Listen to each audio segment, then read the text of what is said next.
Malam itu hujan turun rintik-rintik, dan di sebuah kafe kecil di pinggiran kota, Alia kembali mengenakan gaun merah yang biasa ia pakai bekerja. Alia tersenyum pada pelanggan yang datang, padahal hatinya sepi dan penuh sesal. Ia tidak pernah bermimpi akan bekerja seperti ini, tapi hidup membawanya ke jalan yang sulit. Suatu malam, kafe itu kedatangan sekelompok pemuda yang tampak berbeda, menarik perhatian Alia. Mereka bukan tipikal pelanggan yang biasa datang, apalagi salah satu dari mereka membawa Al-Quran kecil, menambah kesan ketenangan mereka. Fahri, pemuda itu, terlihat canggung berada di tempat seperti itu, seolah tidak nyaman dengan suasana. Ia hanya duduk menunduk, sesekali mengingatkan teman-temannya untuk cepat pergi, seakan tak ingin berlama-lama di sana. Alia penasaran dengan sosok Fahri yang berbeda dari yang lain, merasa ada sesuatu yang unik pada dirinya.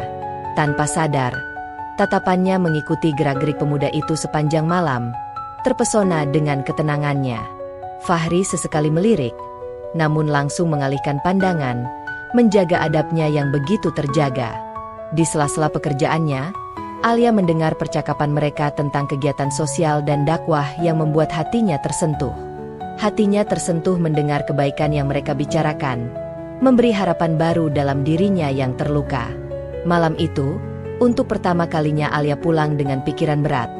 Teringat terus akan Fahri dan percakapan yang ia dengar. Ia teringat wajah Fahri yang teduh, berbeda dari laki-laki lainnya yang biasa ia temui. Esoknya, Alia berbicara dengan Maya tentang pemuda yang semalam ia lihat, bercerita dengan rasa penasaran. "Ah, kamu mulai baper ya, Li?" Canda Maya sambil tertawa kecil, menganggapnya hanya perasaan biasa. Tapi bagi Alia, perasaannya lebih dari sekadar kagum. Ia merasa ada sesuatu yang lebih dalam. Ia merasa ada secercah harapan yang menyapa hatinya yang telah lama gelap dan penuh kebingungan. Hari-hari berikutnya, Alia mulai memperhatikan perubahan kecil dalam dirinya, merasa ada arah yang lebih baik. Ia mulai membatasi pekerjaannya, lebih sering menghabiskan waktu di kosan, mencari kedamaian dalam dirinya. Bu Salmah, pemilik kos, merasa heran melihat perubahan itu, merasa ada yang berbeda dalam diri Alia. "Alia, kamu kenapa sekarang sering di rumah?" tanya Bu Salmah suatu sore dengan rasa penasaran. Alia hanya tersenyum kecil, belum berani mengungkapkan pergolakan batinnya yang semakin kuat.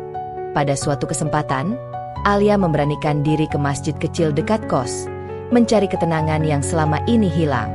Di sanalah ia bertemu Pak Haji Anwar yang ramah dan suka membimbing, memberi semangat pada Alia. Pak Haji menyambutnya tanpa menghakimi, justru memberinya semangat untuk melanjutkan perjalanan hijrahnya. Sedikit demi sedikit, Alia mulai belajar sholat kembali, membaca Al-Quran, merasakan kedamaian yang belum pernah ia alami. Dalam hatinya, ia berharap bisa menjadi wanita baik seperti yang mungkin disukai Fahri, yang ia kagumi dari jauh. Suatu hari, saat Alia mengikuti pengajian, ia bertemu lagi dengan Fahri, namun kali ini dengan suasana yang lebih tenang. Tapi kali ini, Fahri hanya menyapa dengan senyum singkat dan menjaga jarak, merasa tidak nyaman terlalu dekat. Alia merasa malu, namun tetap semangat menapaki jalan hijrahnya, yakin bahwa langkahnya sudah benar. Ia tidak lagi datang ke kafe, meski hidup menjadi lebih sulit, karena ia memilih untuk fokus pada perbaikan diri.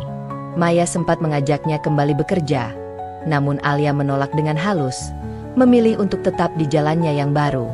"Aku mau memperbaiki hidupku, Mei," ucap Alia dengan mata berkaca-kaca, berharap Maya bisa mengerti pilihan yang ia ambil. Maya terdiam, mungkin dalam hatinya juga ingin berubah, namun ia tidak tahu harus mulai dari mana. Waktu terus berlalu, dan Alia semakin istiqomah dalam hijrahnya, semakin yakin dengan pilihannya. Namun, ia sadar bahwa perasaannya terhadap Fahri harus ia redam, menyadari bahwa perasaan itu tak akan terbalas. Suatu hari, Raffi, teman Fahri, bicara padanya dengan sopan. "Alia, Fahri sangat menjaga dirinya. Jangan berharap lebih." "Ya." Alia menunduk. Ada rasa sakit, tapi juga keikhlasan dalam hatinya, menerima kenyataan yang harus ia hadapi. Dengan senyum kecil, Alia berkata, "Aku hijrah bukan untuk manusia, Aku hijrah untuk Allah, menegaskan tujuan hidupnya yang baru.